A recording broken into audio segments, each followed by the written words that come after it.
Prahlad Fest is sponsored by one of the very dear family of Devsal Mandir.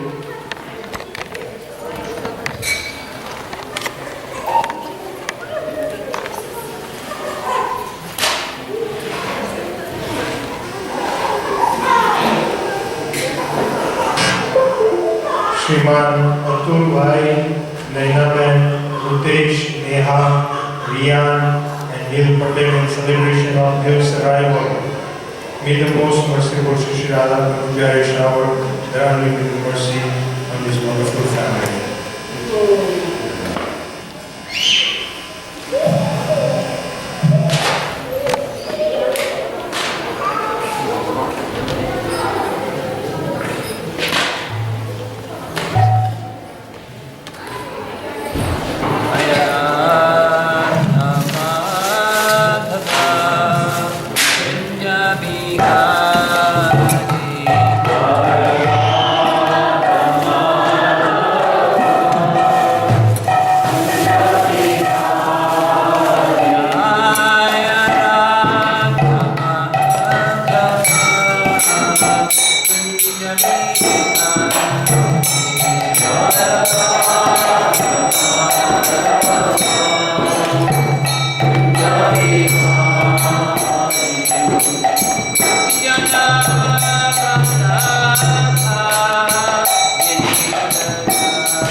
His Divine Grace A.C. Bhaktivedanta Swami Srila Romapada ki Jai. Ananta Koti Vaishnavrinda ki Jai. Samvira Bhaktivinoda ki Jai. Lord Amen.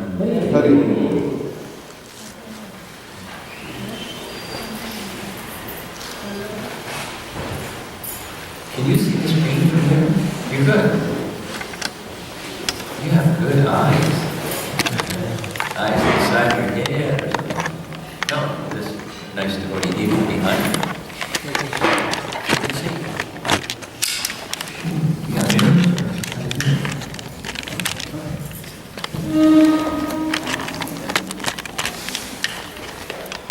Is there anybody here that needs an introduction to Prahlad Maharaj? Do you know who is Prahlad Maharaj? No. Would you like to know? Well, we gotta move because we're gonna have some mic. What's your name? Arush. Arush. How old are you? 7. I bet you do know who's Prahlad. I'll do you a little exam. Ready? After Arti ceremony, we sing the Shrina prayers, right? Namaste Narasimhaya. Right? You're familiar with that? Lord Nrsimhadev. Lord Nrsimhadev, he appeared to protect Prahlad. So Prahlad is a devotee. And Lord Nrsimhadev came to protect Prahlad. Because Prahlad has a father who wasn't a nice fellow. He was a king of the demons. You know what a demon is, right?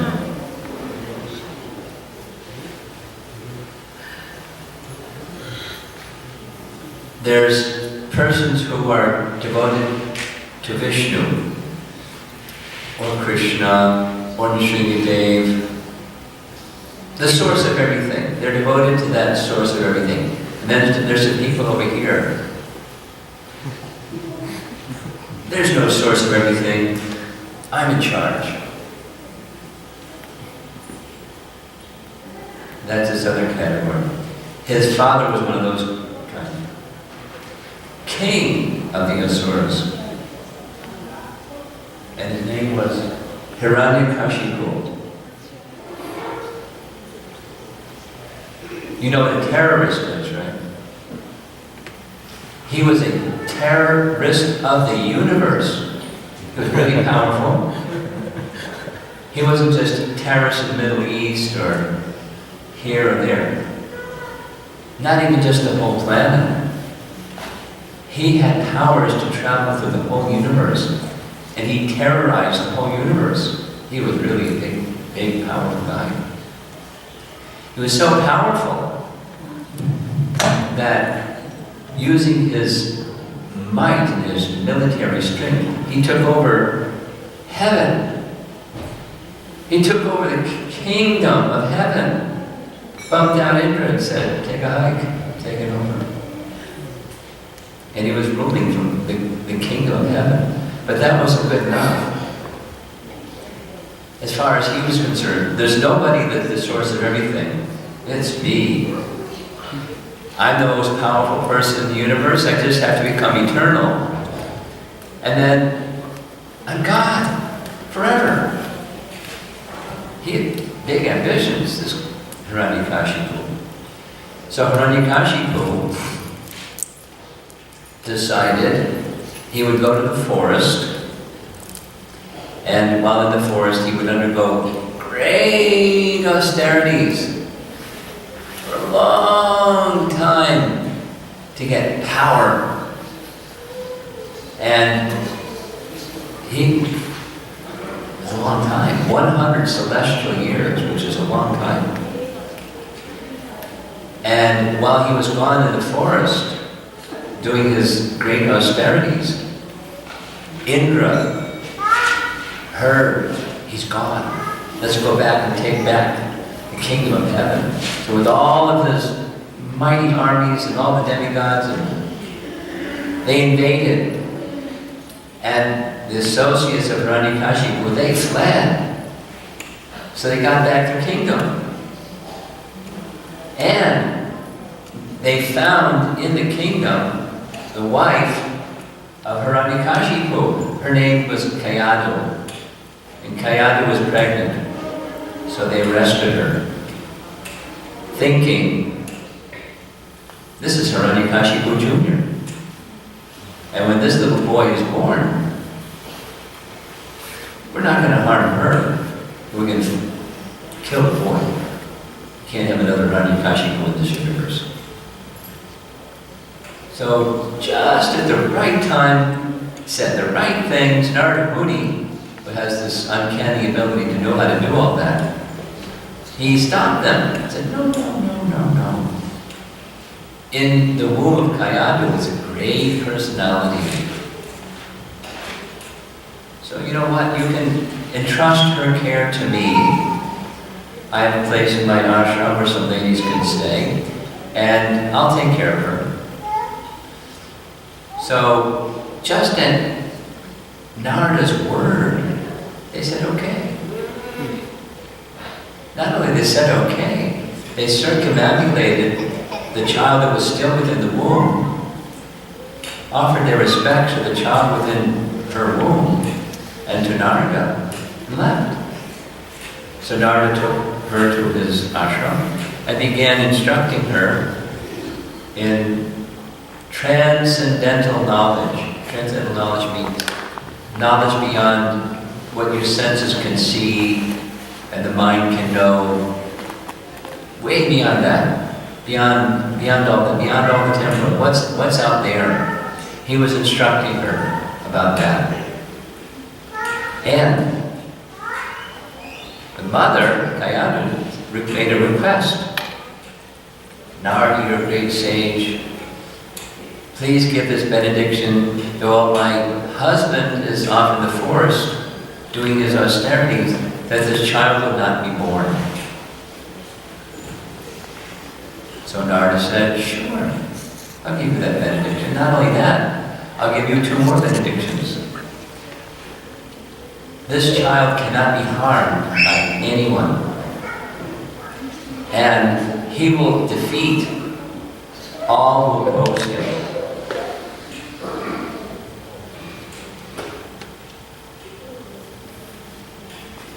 And then what happened? Simply because Narada said it. As later in Prahlad's prayers to Lord Nrsimhadev. You uphold the words of your devotee, and that's the reason that you protected me, because Narada said he won't be harmed by anyone. So you uphold the word of your devotee such as Narada. And so, for that entire period of time, the child, Prahlad, who was within the womb of Hiranyakashipu's wife, Kayadu, Prahlad heard transcendental knowledge for 100 celestial years from Narada Muni. Wow. And then Hiranyakashipu was visited by Lord Brahma, who said, Hiranyakashipu, I can't give you immortality. I don't have immortality. I can't give you something I don't have. But Hiranyakashipu was very clever. He tried to make a chess move. Well, give me the benediction that I can't die in the daytime or at nighttime. I can't be killed indoors or outdoors. I can't be killed in the sky or in the sea or on the land. I can't be this and I can't be that. And he figured he got his immortality through the back door. And then he went back. He took over his kingdom again. And when he took over his kingdom again, Kayadu returned, Prahlad was born. And when Prahlad, just 2 years younger than you're 7, right? Yeah. So when Prahlad was 5, it was time to go to school. And so his father entrusted, all of that is Canto 7, chapters 3 and 4. So we're going to begin with chapter 5. Because he was entrusted in the school of Shanta and Amarka. So in the Hare Krishna movement, Prabhupada established Gurukula. And this was different. This was Asurakula. And the teachers were Brahmanas, sons of Shukracharya, who was the chief priest of the demigods. And they tried to teach him how to become a nice demon. God was interested in those teachings. But his father thought he was, because he's a nice little boy, 5-year-old, mild, very happy, gentle. So his father began asking his son what he had learned. So this, what we're hearing, here's a little illustration of, down here is King Prataparudra. Now, probably some people here need an introduction to who that is. Here's Lord Chaitanya. During Lord Chaitanya's 24-year stay, primarily in Puri, during his life as a sannyasi, there was a king of the area, and the king's name was Prataparudra. And the king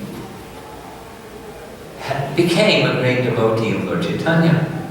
So one time, the king, commissioned a disciple of Akreshwara Pandit to create a painting. This is a black and white presentation of a color painting, where the king is offering his obeisances before all the Vaishnavas.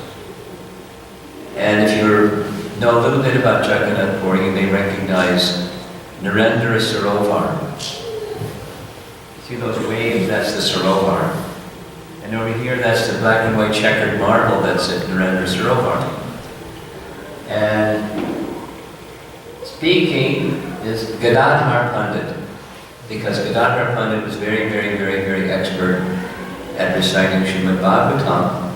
And there's Lord Chaitanya, shake-headed Lord Chaitanya, Lord Nityananda, and Advaitacharya. I know that because there's a Bengali version that has the names written in Bengali who's who, and that's how I know who's who. And this is Srivas, and there's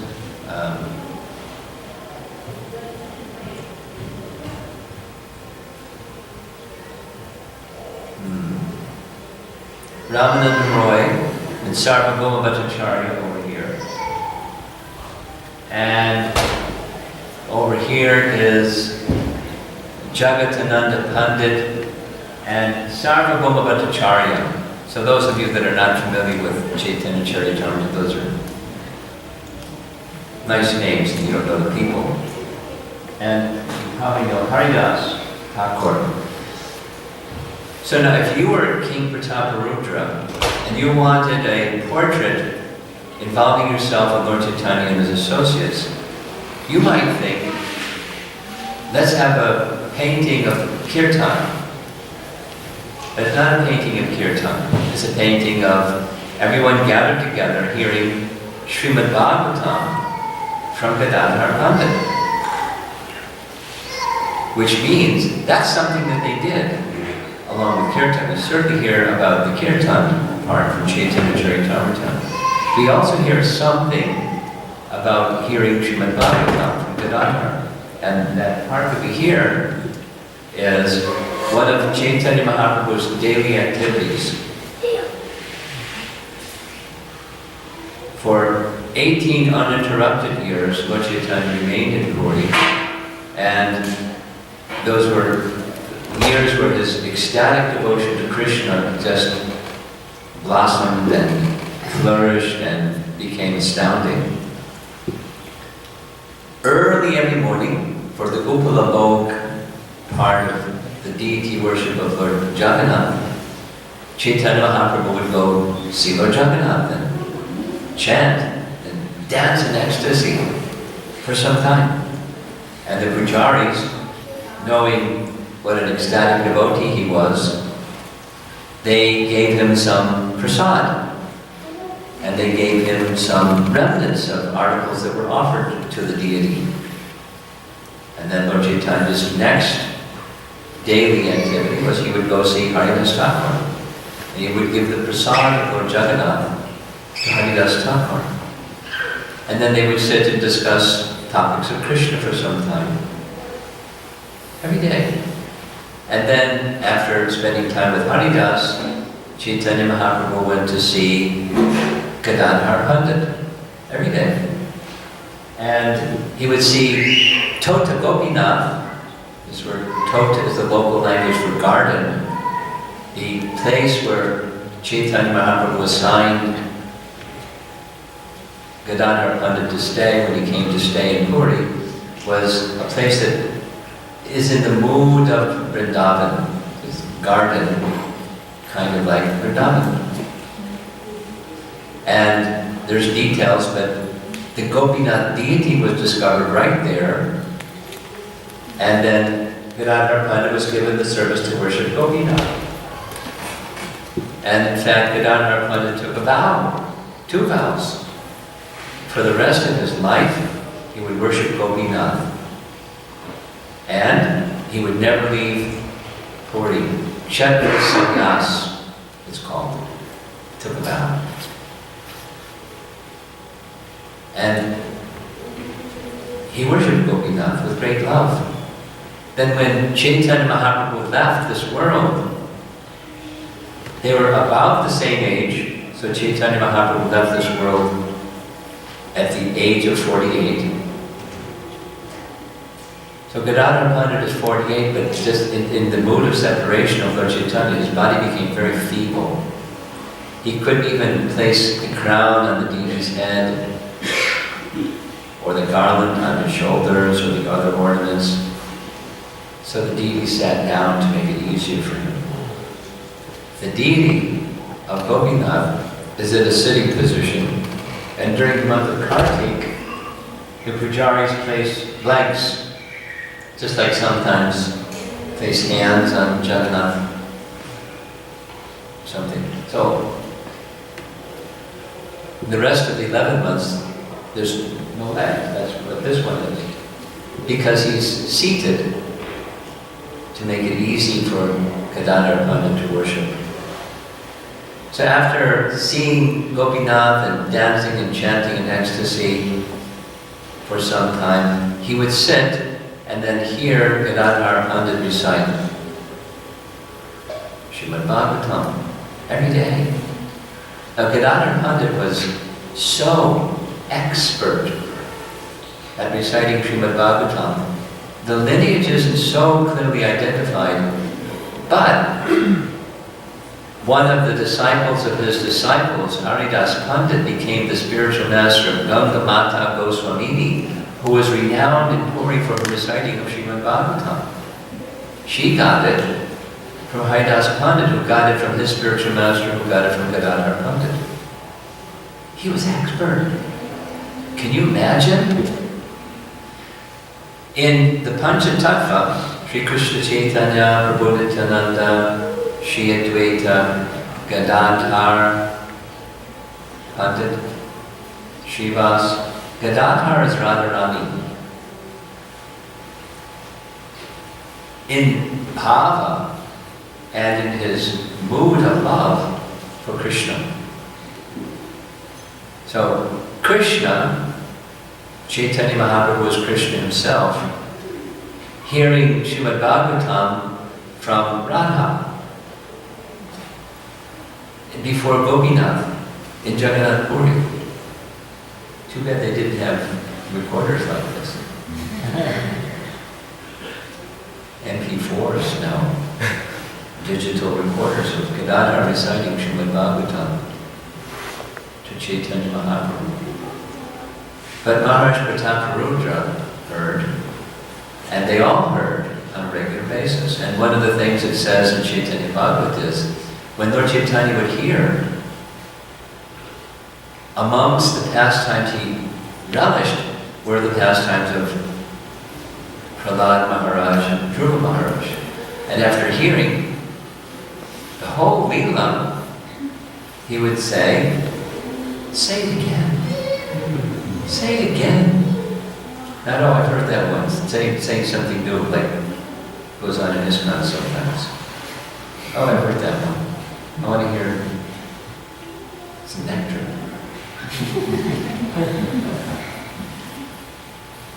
But the Bhagavatam is Srimad Bhagavatam. It's nectar. Srimad Bhagavatam is sometimes compared to sandalwood. Now our little boy is gone. I was picking on him, he got embarrassed. Okay, so some persons in this room have probably made sandalwood paste before, but if you haven't, I'll describe. Like when it's Chandan Yatra in Mayapur, for weeks, they fill many buckets of sandalwood. So the procedure is, there's a piece of wood maybe as big as your fist, 3 things, a flat stone and a little water, not too much. And you, in a circular motion, chant Hare Krishna or your favorite mantras or prayers or whatever. Nice to be in transcendental consciousness while you're doing this. And just keep making a circular motion. Sometimes a little more water, just keep going and going. And what happens is, the wood becomes paste. But the paste is very fragrant. The fragrance is there in the wood, but it's released by this. And then second is you apply the paste, and it's very cooling, especially nice in summer. January Detroit, that's another story. That's an effect of sandalwood. So the Bhagavatam is like that. Its nectar, its sweetness, its fragrance, its beauty is released by hearing and discussing the topics and the association of other like-minded persons. If you can hear from Gadadhar Pandit, or one who has heard from Gadadhar Pandit, or one who has heard from Gadadhar Pandit, if you're in that line of good fortune, very special. Very, very special. And so that's what we're attempting to do. Many of you, aside from our 7-year-old, have heard the story many times. And if it's recited with devotion and heard with devotion, then the sweetness comes, and there's always new taste, new appreciation, new awakening of devotion for the personality of Godhead. That's something that our founder Acharya had great love for and dedication to, is making this knowledge available. What's our cutoff time? I want to be a good boy and keep within our time. What time? 10 after 6. 10 after? 6. 10 after? Yeah. Okay. So I'm going to tell a little story, personal. Once upon a time I was a new devotee in the Hare Krishna movement a few years ago. And I heard about Prahlad, and I was thinking, wow, he's special.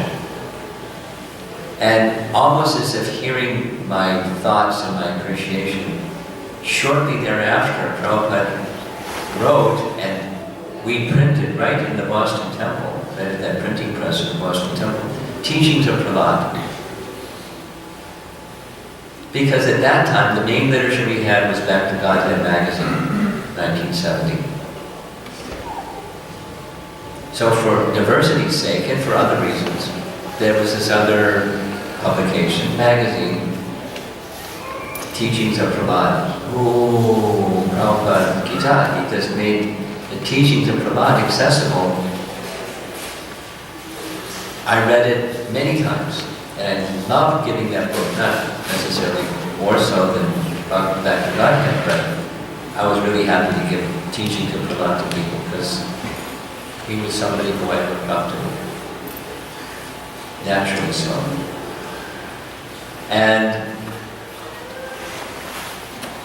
in the introduction section to chapter 6, this is Prahlad with Chandan, on Chandan Yatra in Mayapur. Prabhupada writes like this: by accepting the lotus feet of Prahlad Maharaj, who was in the Parampara succession, I underlined, one will be able to understand the mood of spiritual life. In accepting this mood of activity, there is no need for material qualifications. So 3 things. He heard from Narada, and whatever he said is from Narada. So in indiscriminate succession, it's the absolute truth unfiltered. It's connection with transcendence through Prahlad. All you have to do is accept his lotus feet. How do you accept his lotus feet? His lotus feet are probably, at least geographically, pretty far away from us. And that is through his instructions. You take shelter of his instructions. You're taking shelter and accepting his lotus feet. That's how you take shelter of someone's lotus feet. I mean, one can literally do so, and one can figuratively do so, and it's the same. Hear his instructions, take shelter of his instructions, you're accepting his lotus feet. You accept his lotus feet, you get him.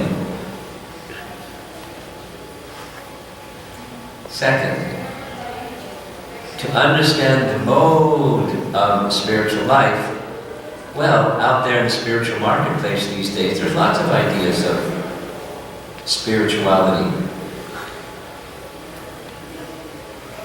So many varieties out there that it can be very bewildering. And probably, almost for certain, every one of us had some conception of spirituality before we came in contact with Krishna consciousness. And sometimes it's a struggle to, where we were to where we want to go with Krishna consciousness. But if we really want to understand the mode of spiritual life, shelter of the lotus feet of Prahlad Maharaj will achieve that. Then we'll really understand not only where we were, but where we want to go, and what it is, what that place we want to go really is. And we can understand ourselves as well as the options that we have. And then when that mode of activity is accepted, a third very important part is throughout these 7 chapters about Prahlad is there's no material prerequisite. No material, you can say negatively, there's no material disqualification. There's no material qualification required. It's not like you have to be born in a certain family, you have to have a certain good karma, or you have to have money, or you have to something or something. Language. There's no material prerequisite. And that means there's no material disqualification. There's a spiritual qualification, but not a material one. And it's true. And Prahlad teaches it both by his words and by his example. Okay, so now we're ready for the beginning of there's a series of instructions or teachings by Prahlad, and he has different audiences. And so appropriate to his audience, he speaks. The subject doesn't change. How he presents the subject is according to the audience. The longest section is to his classmates, because they were a good audience. And then a little more challenging were his teachers, and super challenging was Hiranyakashipu. So I'm just going to touch on his father, the first instruction or teaching that he gives to his father. And then we're going to just touch on what he says to his teachers. And then that's this evening. And hopefully you'll be encouraged to go read some more, and again and discuss with others. Once upon a time, Hiranyakashipu had entrusted his son to the two teachers, and then with affection, he is very affectionate for a little while to his son. That changed when he had a different idea. So, with affection, he placed his son on his lap and asked, "My dear son, please let me know, what do you think is the best of all subjects you have studied from your teachers?" Well, he's thinking Shanadamarka, but Prahlad isn't thinking Shanadamarka. What they're teaching is not good teaching, not the best of all subjects. And so he speaks what he heard from Narada. And nice verse, let's recite it together. Tatsadamanye suraparyadegnam sada samudvigna dhyam asakrahat idvatam patam griham anudapam madam gadoya harim ashrayeta. There's a few key words I want to point out, and then we'll go to the translation. Dehinam, the end of the first line. Dehinam, there's Dehi, and there's Deha. Not a Sanskrit scholar, but I learned this just hearing Prahlad. Deha, body, and Dehi is one who has one. A body. And that's pretty much every one of us. I don't think there's any ghosts floating around here. But having a body isn't a problem. And the Dehinam is plural. So those who get bodies, the problem comes when you misidentify with it and think in terms of, that's me. And then when you think, that's me, the next thing that comes is, what's mine? I, mine. So, asat, grahat. And, one of the terms that Srila Prabhupada would often refer to as the grahastha, as in grahastha ashram. The griha means home. Here it's not griha, it's graha. So, asat is temporary. Sat and asat. Sat is eternal, and asat is temporary. So, sat has substance, and asat has no substance. It's insubstantial. No, from a material point of view, wait a minute. You're seated in a chair. That's substantial. If there wasn't a substantial chair, what would you sit on? But so this sense of asat is not to say the chair doesn't exist, but it's temporary. Now you see it, and now you don't. After some time, the chair is not going to be here. It's going to be something else. The elements will still be here. Earth, water, fire, air, ether, they'll still be here. But chair is not going to be chair anymore. Before it was chair, it was something else. It was a tree. Before it was a tree, it was something else, and something else. So material energy is always undergoing transformation, but a particular state of that is temporary. Asat, temporary, impermanent. And then there's things that don't change. They're not temporary. That's sat. So if someone is attached to asat, if they think that they're the body, which is asat, we have one, but it's not who we are. And if we're attached to the body and think that's who we are, aham, then what's in the category of mine? Really easy. What comes from the body is mine. So my work. And when I work, there's fruits of my work, and the fruits of my work are mine. You know, Prabhupada's phrase, the fruitive worker, or attachment to the fruits of our work. I've read a number of translations of Bhagavad Gita, and that's a phrase that I found, Prabhupada coined the phrase, fruitive work. It's really appropriate. And attachment to the fruits, karma phala.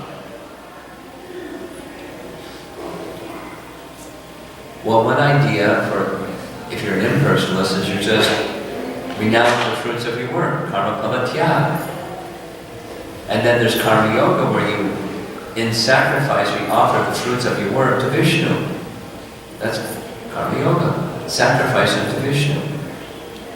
But if you're attached to the fruits, you're not going to sacrifice it at all, it's yours. I mean, you may do some pious activity and give some charity because you know that's what good people do. And you get back 10 times or 100 times if you give some charity, so it's a good investment.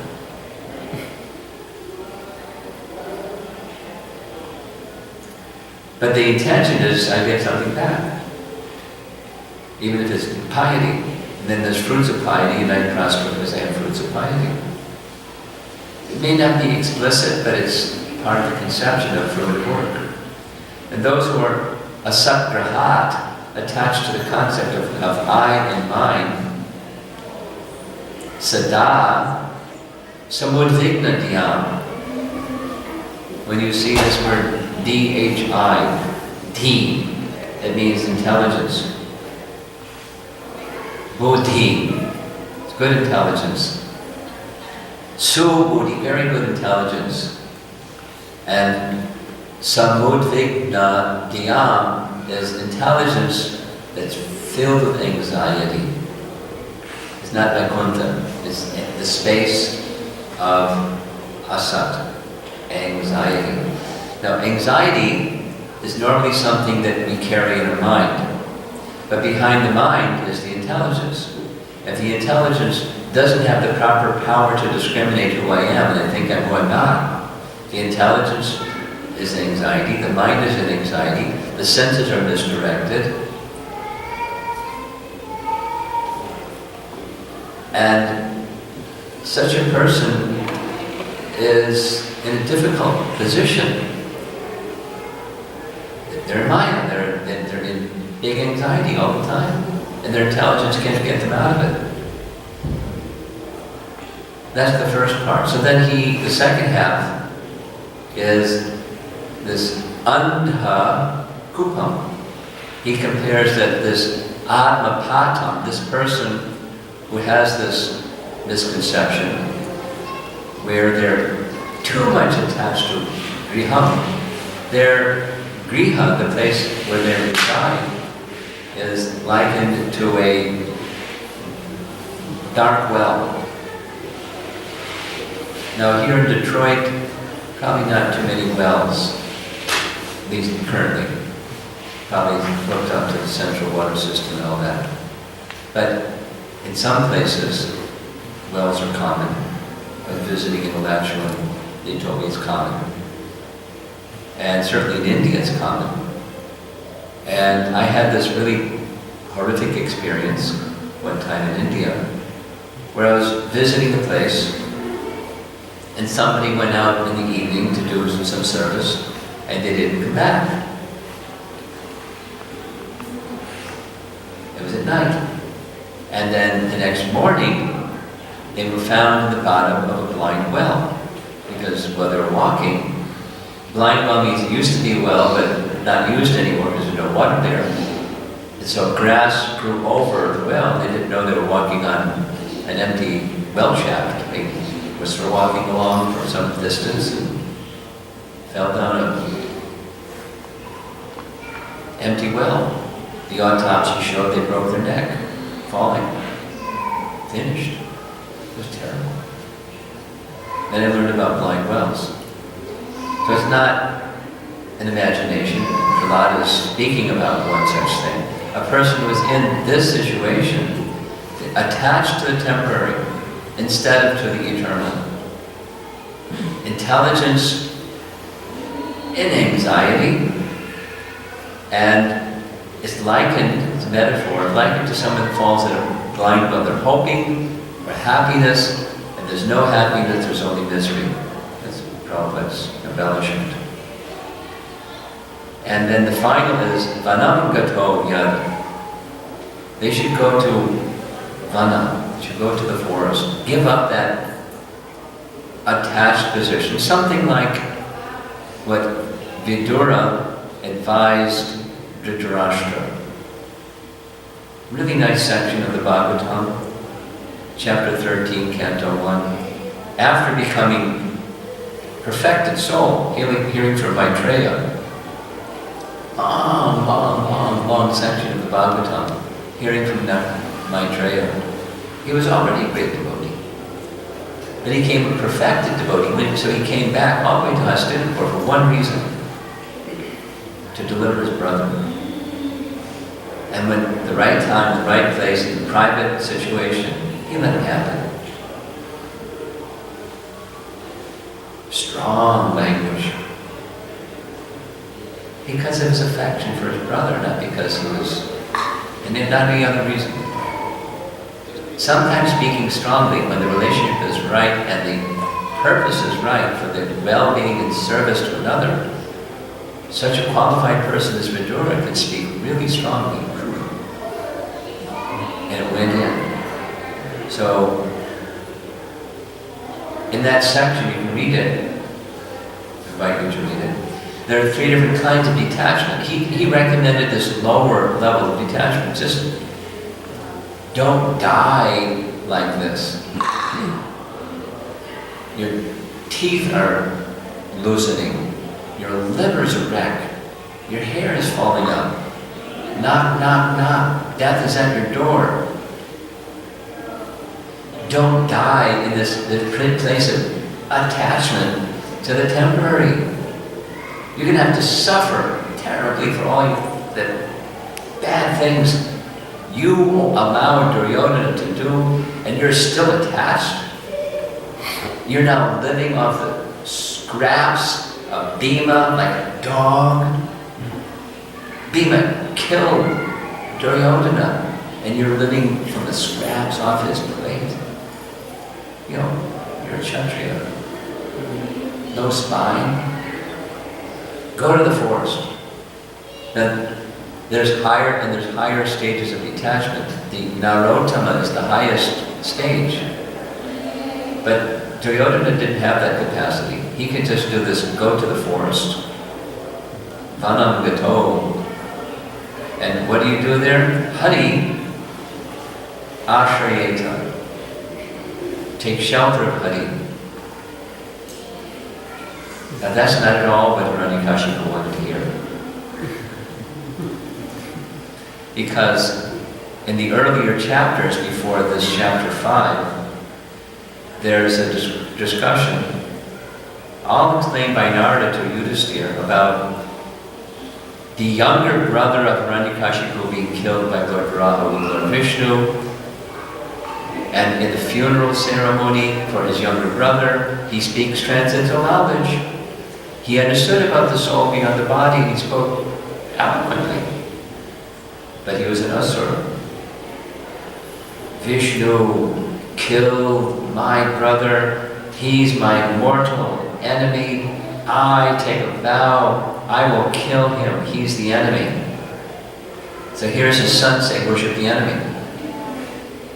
Take shelter of Hari. He roared with anger. Here's the English translation for Prabhupada's Bhagavatam. Oh, best of the Asuras, king of the demons, as far as I have learned from my spiritual master, any person who has accepted a temporary body and temporary household life is certainly embarrassed by anxiety because of having fallen in a dark well where there's no water, but only suffering. One should give up this position and go to the forest. More clearly, one should go to Vrindavan, where only Krishna consciousness is prevalent, and should thus take shelter of the Supreme Personality of Godhead. So now, I've studied this section many, many, many, many times and spoken on it many, many times. And I'm just sharing with you an appreciation of his teachings. This is I call it, it's a foundational teaching. It's just one verse, and there's elements in this one verse that are expanded in all of his other teachings. Or if you can understand what are the elements of this foundational teaching to his father, you're ready for the gift of bhakti. Now his father isn't ready for the gift of bhakti, he's too much attached. And therefore the recommendation goes to the forest. But you don't have to go to the forest. You have to give up this attachment to the asat. Asat prahlad. Undue attachment to the temporary is bondage. What he's going to say shortly to his teachers, it obscures even the possibility of seeing who you are and seeing the super soul. And therefore, the intelligence is sumudvigna, guaranteed, filled with anxiety.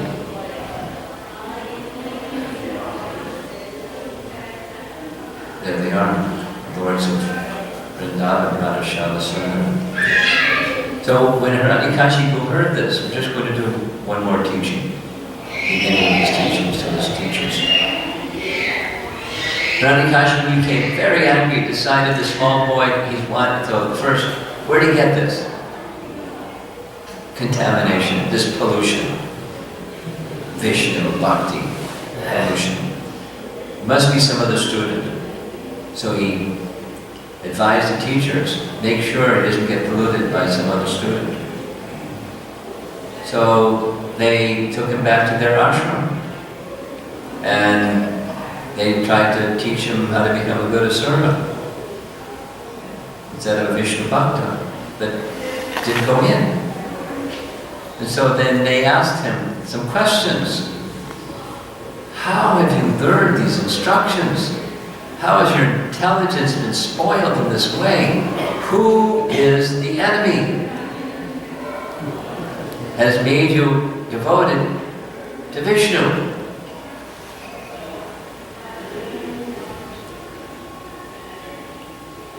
Now, he didn't say, it was Narada. He didn't say that. He said that to his classmates, but he didn't say it to his teachers. Rather, he speaks on a principle that's multiple times, both in his teachings to his father, his teachings to his teachers, and his prayers to Lord Srinivas, this concept of friend and enemy, because it springs from I am mine. Mine is, or a friend is, I have my idea of happiness, my senses enjoying, and one who helps me experience happiness, that's my friend. Somebody that interferes with my idea of happiness, then that's an enemy. It's a byproduct of I am mine. And as long as those two things are there, asat prahlad and Dehi Nam, you have material life. Oh, here's Prahlad. Let me offer my respectful obeisances unto the Supreme Personality of Godhead, whose external energy has created the distinctions of my friend and my enemy by deluding the intelligence of men. Indeed, I'm actually experiencing this, although I previously heard it from Narada Muni.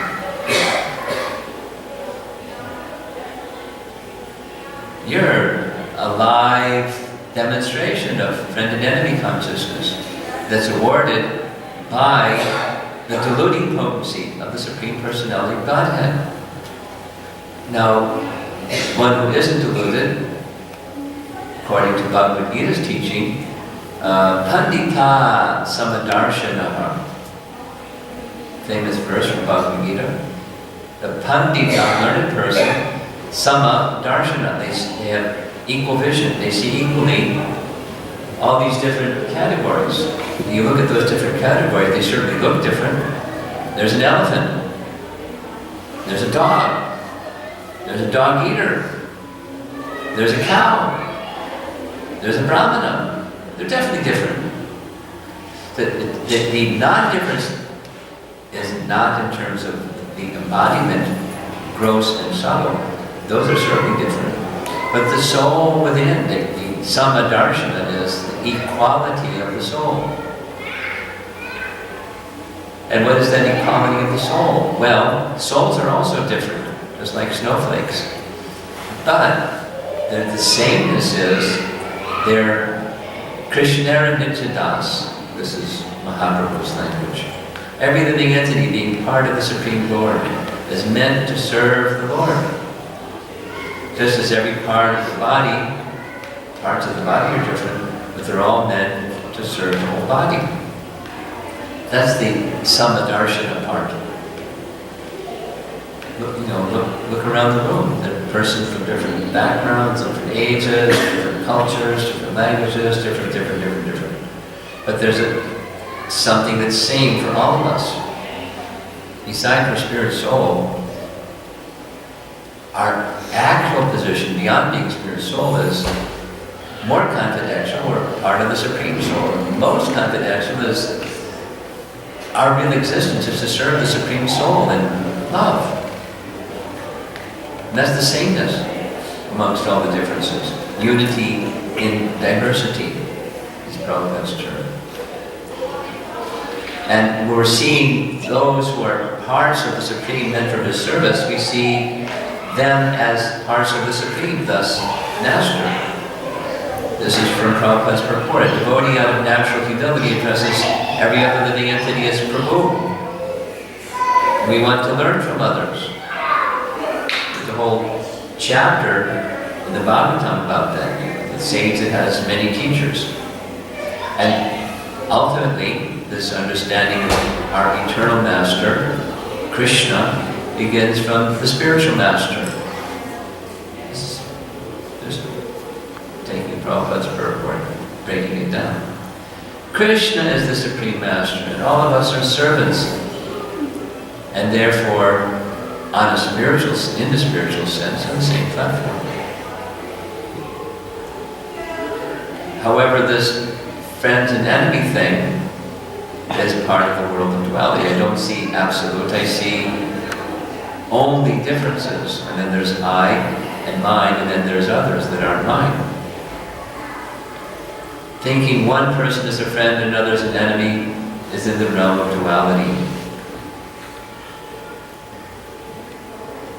Is it possible?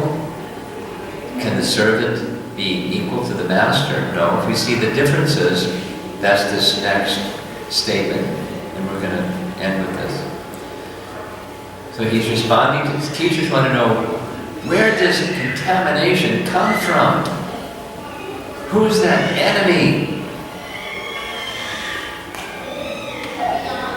Prahlad says, when the Supreme Personality of Godhead is pleased with the living entity because of his devotional service, one becomes Pandita and does not make distinctions between enemies, friends, and himself. Intelligently, he then thinks, my underlining, every one of us is an eternal servant of God, and therefore we are not different from one another. Of course, on that spiritual platform of oneness. Even on that spiritual platform of oneness, there's individuality, there's unlimited diversity, but the oneness senses we're all connected to the same source, like sparks of a fire, or drops of water in the ocean, or living entities who are parts of the Supreme Living Entity. We're part of the same Supreme Living Entity, that kind of oneness. And again, the theme of friend and enemy, it's by the grace of the spiritual master that one can understand the original master, and then getting that clear intelligence instead of samudvigna dhyam, there's no friend-enemy. And because there's no friend-enemy, the devotee likes to go on behalf of the Supreme Master to give the opportunity to become free from friend-enemy consciousness, or samudvigna dhyam consciousness, or asatgrahat consciousness. Treats other living entities neither as friends or enemies, but tries to spread Krishna consciousness. This is Prahlad. It's Prahlad's teachings. It's the same as Chaitanya Mahaprabhu's teachings, because the teachings are the same. That's why Prahlad is a hero, a role model. He's on Sankirtan with his teachers, and with his father, and with his classmates, teaching everyone that we are all one as servants of the Supreme Lord. Prabhupada quotes this text, Ekat Vamanu Pashantaha, similar to that other 5th chapter Bhagavad Gita verse. Krishna is in the heart of everyone, and seeing living entities as an eternal servant of that Supreme Lord who is in the heart of everyone. This is an Ishopanishad phrase. Ekatvam anupashataha. Pashat, it's to see the ekatvam. Tvam, this, I learned this from Jiva Goswami. Tvam means having the quality of, or in English is ness, like class-less society, or anyway, having the quality of. So having the quality of eka tvam. One who has that equal disposition towards everyone, anupashataha. This is the qualification of a devotee.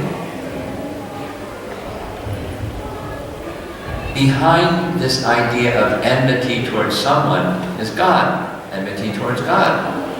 Just like envy, really easy to understand that one. If you're envious of another person, the implication is somebody has something that you wish you had, so you're envious of that person, and there's something that they have. Or where they get the something that they have? From the source of everything, that's where they got it. So the envy goes to him, to God. Because of that, there's envy towards others. And you can relieve yourself of enmity towards others and envy of others if the relationship with the Supreme Lord is restored and not otherwise. It's just adjustment, mental adjustment. If one thinks that the Lord is envy, his intelligence is pashu buddhi, the intelligence of an animal. Then there's the devotee. One actually understands that every one of us is a servant of the Lord. Where's friend enemy? That's not somobhigna, but vaikunta. No anxiety. And in that spiritual realm, everyone is serving the Supreme Lord, and there's friendship towards everyone, favorable disposition towards everyone. We appreciate others' services.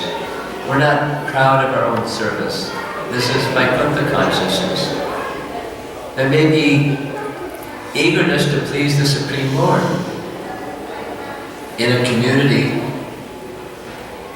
let's say some communities, it's been the December book marathon all around the world, so we were enthusiastic. When we hear another devotee is distributing so many books, that's great.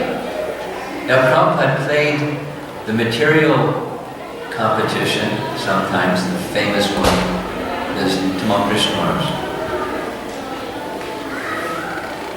And some of you don't know Tamal Krishna Maharaj, but he was, he had to be number one. So he would tease him. Nityananda Maharaj is doing better than you. You gonna let that happen?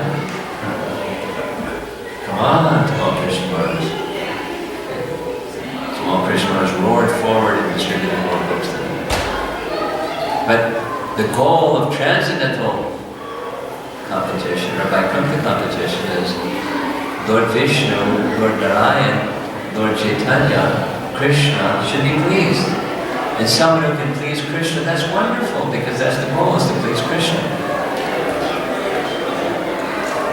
And this way there's no friend-enemy.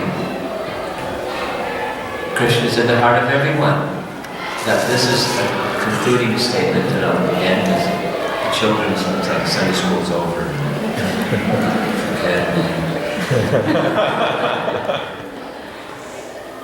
Tell children to not make a lot of noise, right? Okay. Lord is situated in everyone's heart, giving dictation. So if one servant has an inimical attitude, then he dictates one way. Then the one who has an attitude of affection for the Lord, he dictates in a different way. Same Lord, reciprocating according to one's ye tamam prapadyante tam sataiva bhajamyaham. According to their regard for him, he reciprocates.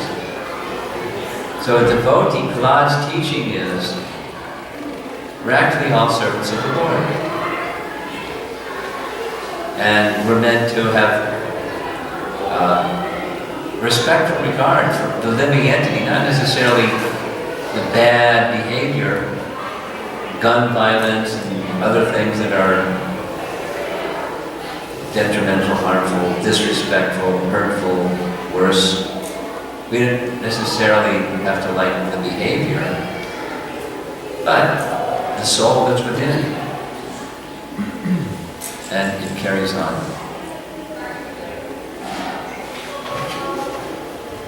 Teachings of Prahlad. And there's a really wonderful section, the prayers of Prahlad, they go together. The prayers are to Lord Nrsingadev. The teachings are symmetrical or totally harmonious with his prayers. But the mood is appropriate for each of the persons who he's addressing. Very, very wonderful. In the 10th chapter, Prahlad says, in one of his prayers to Lord Nrsingadev, seeing this world filled with ignorance and passion, you sent me here, presumably from the spiritual world, you sent me here to teach the way of pure devotional service. So that's what he's doing. If you would like to come to a stage of improved quality of devotional service, listen to Prahlad, he's teaching the way. By both his character and his words. His mood is just sublime. So, and there, see if there's any discussion. Yeah. You gotta speak loud because the natives are wrestling. So my question is for this word Devina. It's a Modvigna, yeah. So this is like the false ego, or the identification with I. No, it specifically it means, it's the byproduct of false ego and misidentification, but it means anxiety. In this case, it's an adjective describing intelligence, but that's what it means. It's a byproduct of misidentification. So, I was kind of connecting that with like, when Prabhupada says that the perfection of Krishna consciousness is to come out of the bodily conception of life. Perfection of Krishna consciousness comes Come out of the bodily conception of life. Comes out of the body? Bodily conception of life. Out of the bodily conception of life, okay. So it's like, it's layers of conception. Oh yeah. So, it's like the more one starts practicing, one comes to deeper layers. Yes. And then start touching the favorite attachments. Yeah. In the sense of just look at me, I've gone through many layers. Pride. No, I'm saying that, so you touch an identity of yourself that you're very attached to. Yes, I'm just adding and embellishing what you said. Go ahead. Go ahead. So when a sadhaka touches those layers, what is the way of seeing that? How does one see that as a current? How does one see what? The attachment. How do you see attachment? Or that identity that one is attached to. I'm not clear what your question is. My question is that, first there was this attachment, and then this tendency of I want to get rid of it, or I want to fix it. Now, that is another entanglement, or another identity. My question is like, how do you see it properly? How do you see properly? How do you see attachment with the proper conception? How do you see attachment with the proper conception? Well, through the eyes of Scripture or pure devotee. And we're not there yet, but that's how you can see it properly. So, many verses of Bhagavad Gita, and particularly Srimad Bhagavatam, teach us what the anatomy of bodily conception is and what it looks like. So that's how you see it, this conception. You see it through the lens, or through the eye of Scripture and Guru and Sadhu. Now, I'm not Guru Sadhu Shastra, but I can see through that lens. I just look through that lens. If I have attachment, even that lens is going to be colored, distorted, filtered. I'll see imperfectly, even the lens is perfect. That's your point. Yes? Not exactly. Where I was coming was like... You gotta speak louder. So, you have to see the attachment in a service attitude. Yes. And if you're not in a service attitude, you're trying to fight against the attachment. You're trying to do what? You're fighting against that attachment. Fighting against it? Well, yeah, sure. It's not bad to fight against attachment.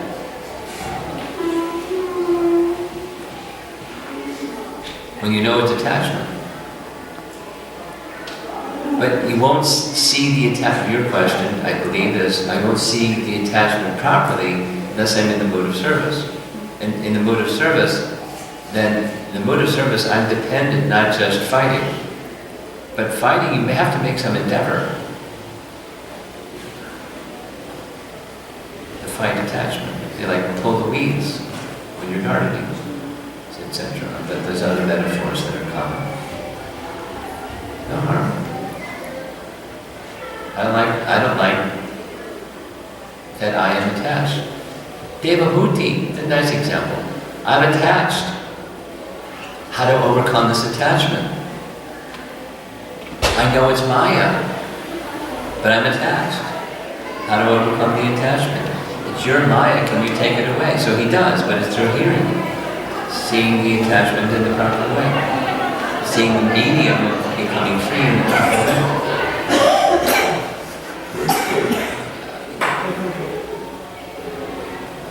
I'm feeling really challenged by the noise out here. I don't know about the rest of you, but I could hardly hear her. So I don't think you can just like tell the kids to stop being kids because they're kids. I think we'll take one question and then close. You speak nice.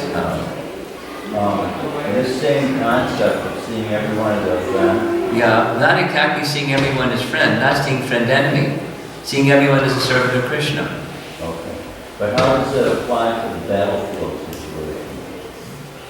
Krishna's desire was that Duryodhana not be left behind when Krishna leaves the world as the ruler of the world, because he's an asura. Krishna wanted, so Arjuna did what Krishna wanted. Not as an enemy, but as something Krishna wanted. So he's a Kshatriya, and the Kshatriyas, one of their primary functions is to give protection. Here is an evil person that attempted murder multiple times, by dharma punishable. In fact, it would relieve Duryodhana of unlimited amounts of sinful reactions for what was done to Draupadi and all the other attempted murder attempts. Capital punishment. But while we're at it, there's many other such persons that wholesale can be, the earth, the planet can be relieved. That was Krishna's purpose in coming. Vinashaya Chaduskatam. And Nimitta Matram Bhavyasavya Sachin. He was meant to be an instrument for Krishna. Not enemy. No.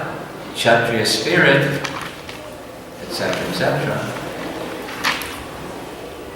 He was engaging in Kshatriya spirit. But at the end of the day, it wasn't, they would go and talk. Not throw bombs at each other. So for the one who's inflicting punishment, so to speak, on behalf of the Lord, yes, they're actually doing them a service. Yes. It's like like the example Prabhupada gives of a judge. The judge over here awards some $1 million to somebody in the court, and over there he awards death penalty to somebody. He's not friend and enemy. He's doing the job of a judge. And Arjuna has another job, not a judge, he's a kshatriya. And if it's protection, then he offers protection. Not friend-enemy kind, but just. Proportionate to the situation, and not otherwise. Okay. Thank you all for coming. And I want to do one other thing before I end.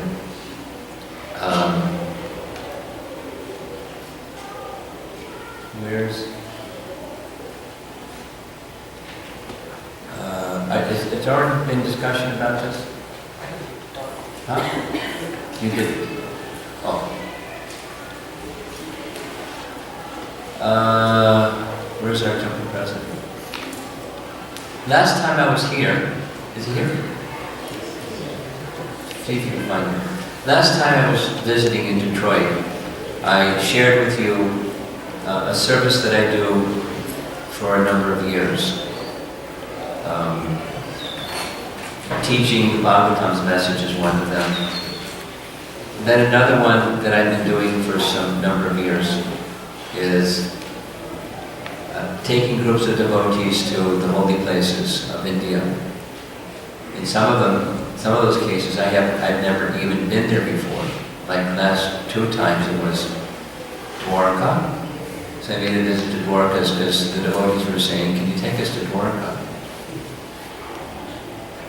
So, hundreds of hours of preparation, we went to Dwarka, visited places and had kirtan. Videos were made of the places and the deities and things. And then Ayodhya. I'd never been to Ayodhya before. I said, oh, can we go to Chitrakoot too? I'd never been to Chitrakoot. I didn't even know exactly what it was, to be honest. But then it was really a nice place. Very unspoiled, very, very pure, special place. So, some videos were made of that visit for Ayodhya. And this previous Kartik month, because that's a good time to go, but many people can't go for a variety of reasons. They have little children, they're in school, they have to take care of the children, go to school. So the children can't go, the parents can't go. So people that can't go, so a service, provide recordings of the places and the deities. So when we went to this time to Puri, there's some nice things that were recorded. Don't tell anybody, but we took pictures of deities you're not supposed to take pictures of.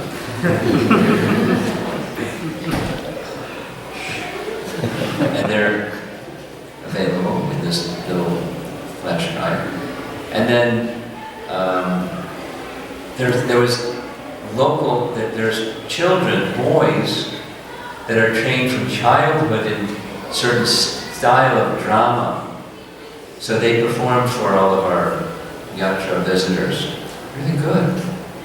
And sometimes they're dressed in saris, but they're little boys, trained, very disciplined and very emotional.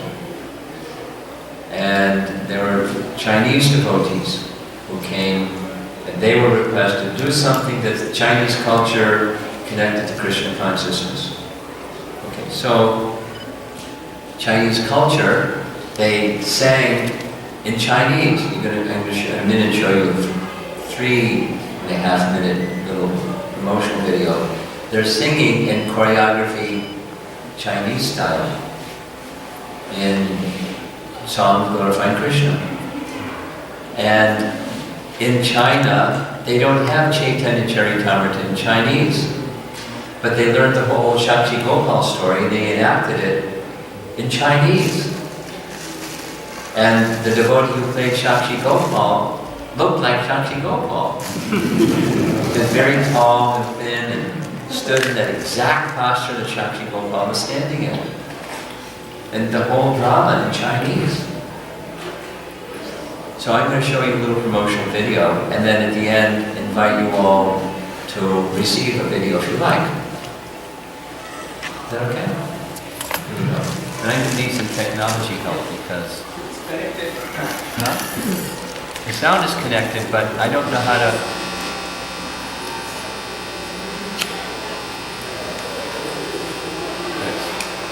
Ready to align.